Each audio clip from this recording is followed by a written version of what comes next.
Imagine watching helplessly as dozens of cars drive across your private farmland every day, tearing up soil your family has worked for generations. When an entitled HOA treats your heritage like their highway, something has to change. Would you let city folks destroy what your grandfather built, or would you protect what's yours? This is how one farmer said, "Enough is enough. This land has been in my family for 4 generations. My great-grandfather bought these 80 acres in Maple Valley in 1923 during tough times.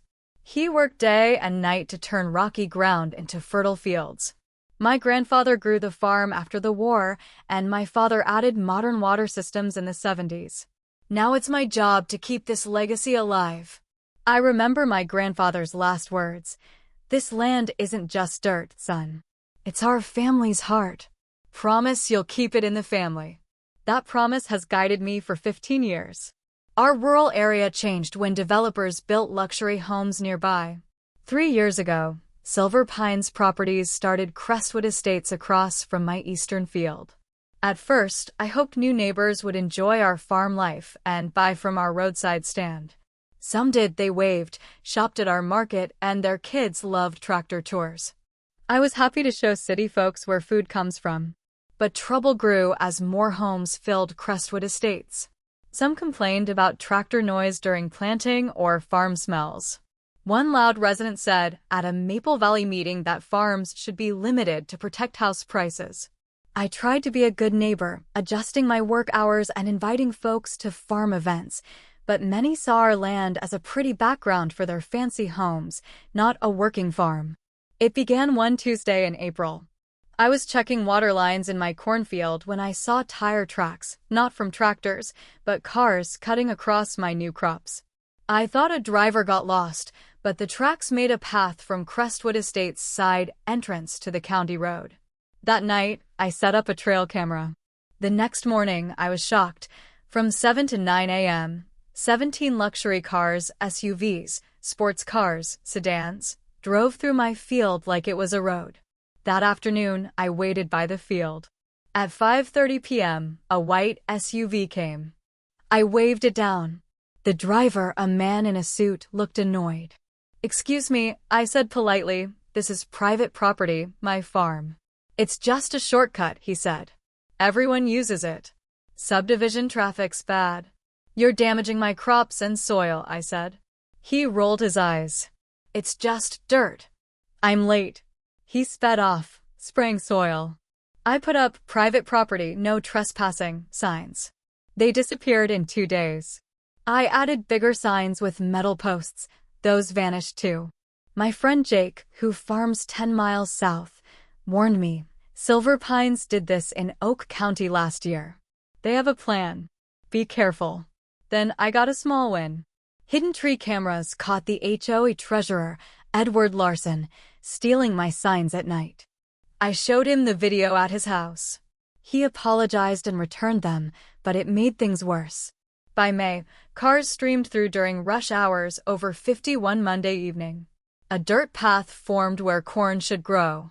Jake's son found our land on a navigation app, listed as a shortcut to avoid Crestwood Estates traffic. Someone had marked my private field as a public road. I wrote a friendly but firm letter about my property rights and delivered it to every Crestwood Estates mailbox. 2 days later, most were thrown in a ditch. Then the HOA sent a flyer, Historic Pathway Access. The route across the adjacent property is a historic community path used for decades. This was a lie. My family owned the land for a century, and no path existed. I checked Maple Valley records, finding old maps and photos from the 1950s. No path or easement ever crossed our land. The Maple Valley Historical Society director, Mrs. Clara Bennett, 78, confirmed, no public path has ever crossed the Wilson farm in history. The HOA's claim is false. A local paper ran a story, and longtime Album residents wrote letters saying no path existed. This felt like a big win. The truth was out. But the HOA fought harder, with more cars driving faster, as if to spite me. I decided to face the HOA at their monthly meeting in Crestwood Estates' fancy clubhouse, with columns and a fountain. I arrived early in a clean shirt and jeans. Residents stared as I signed in and sat in the back. The HOA president, Charles Whitaker, a former executive with silver hair and a fancy watch, started the meeting on time. After an hour of talk about landscaping and pool rules, I spoke during community concerns. "I'm Henry Wilson," I said calmly. "My family has owned the farm by your entrance for a century. Your residents drive through my field daily, ruining crops and soil." I showed county maps and Mrs. Bennett's statement on a projector. "There's no historic path. This is private property, not a road." Charles smiled coldly. "Mr. Wilson, times change. What worked in your grandfather's day doesn't fit a modern community. Your land would be better as a road or homes." "This isn't about what's modern," I said. "It's about my legal property rights." Charles spoke like I was a kid. "Progress wins, Henry. You're on the wrong side of history." Then a resident, Laura Thompson, stood. "Isn't it a conflict that Charles's brother James leads acquisitions at Silver Pines Properties, planning more homes?" The room went quiet. Charles's face reddened, but he moved on. I wasn't done. "This land is 4 generations of my family's work. It feeds hundreds. I just want respect for my property."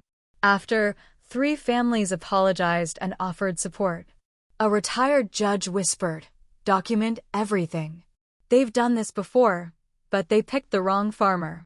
A week later, I got an unsigned note in my mailbox: "Sell now or accidents happen." I reported it to the Maple Valley sheriff, who said they couldn't do much without proof. This was now criminal threats.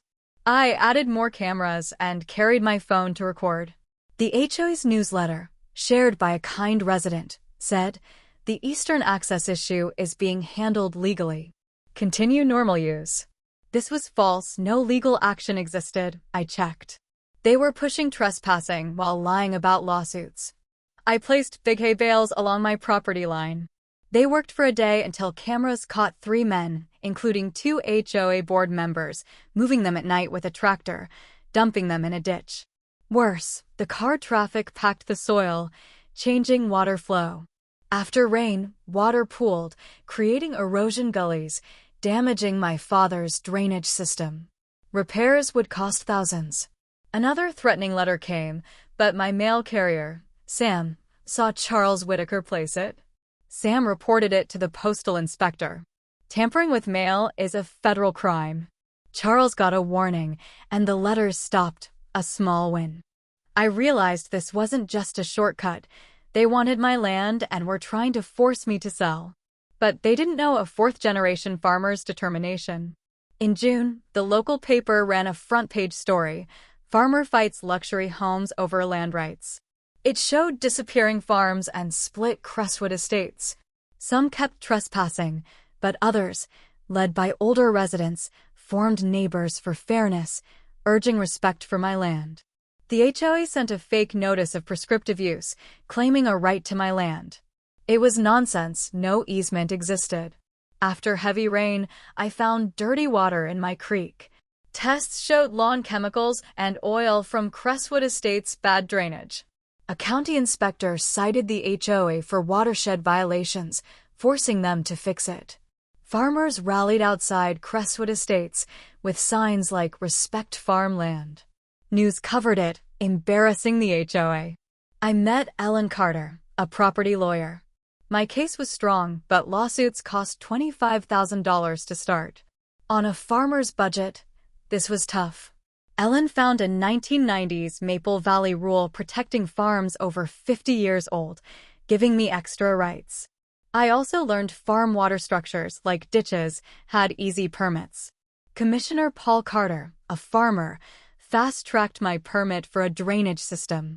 In my grandfather's old files, I found 1962 plans for his drainage ditches, guiding water across our fields. The shortcut area had filled in over time. I called George Hammond, a retired engineer who worked with my dad. "Restoring this system means digging a big trench where cars drive," he said, smiling. "It's legal and fixes your water issues." We planned an 8-foot wide, 6-foot deep trench, perfect for water and impossible for cars. I saw Charles was golfing that weekend, so resistance would be low. I hired Mason Excavation, owned by Tim Mason, who'd had issues with silver pines. A Neighbors for Fairness resident gave me a check to cover half the cost, with a note, for protecting what matters. With permits, plans, and funds, I was ready. The forecast was clear, perfect for work. Friday, I filed call before you dig notices, though no utilities crossed my land. I posted required excavation signs, less visible from the road, but legal. Farmers arrived to help. Jake Cooper brought lights, the Lopez brothers brought food, and old Frank Turner, 82, came to watch. Some things are worth fighting for, he said. I set up cameras for proof. Deputy Luke Bennett visited, saying, "Heard there's action this weekend." I showed my permits. "Looks legal," he said. "I'll patrol for safety." Saturday at 6 a.m., Tim started digging with his excavator. The trench followed my grandfather's plans, with sloped sides for water flow. By 8:30, half was done 8 feet wide, 6 feet deep, stopping cars. At 8:42, a woman in a tennis outfit braked at the trench. "What's this?" she yelled. "This is private property," I said. "It's a drainage system." "I'm late for tennis," she snapped, turning around. More cars piled up, drivers angry. By 9:30, Walter Hayes, HOA vice president, arrived, shouting, "This is illegal. We'll sue." I showed my permits, environmental reports, and farm protection rules. He stammered, "Everyone uses this road." "It's not a road," I said. "It's my farm." He admitted Charles told developers to keep it open for a future road, with residents filming. Deputy Bennett confirmed my permits were legal. "Mr. Wilson can manage his land," he said. By noon, the trench was done, blocking the shortcut. Cars turned back, and Crestwood Estates roads got busy. Margaret Foster, an HOA member, had a panic attack, calling an ambulance, adding chaos. A news van came at 1 p.m. I explained, "Residents trespassed, damaging my farm. This legal trench protects my land." Commissioner Carter arrived, praising the trench as protected farm infrastructure. The HOA's emergency meeting, without Charles, fell apart. Residents learned the HOA misused road funds for board members' landscaping. Charles and Walter resigned after an audit showed fraud. New leaders, including Neighbors for Fairness members, built a road inside Crestwood Estates using insurance and misused funds. My trench worked perfectly, boosting field growth. I added a stone bridge over it, a local landmark. Maple Valley passed a stronger farm protection law. I hosted a farm-to-table dinner for Crestwood Estates, now an annual event uniting neighbors. Looking at my fields, I whispered, "We did it, Grandpa." Standing up for my land didn't just save my farm, it built a community that values heritage. Crestwood Estates learned my family's land isn't their highway, and Maple Valley thrives with respect for all.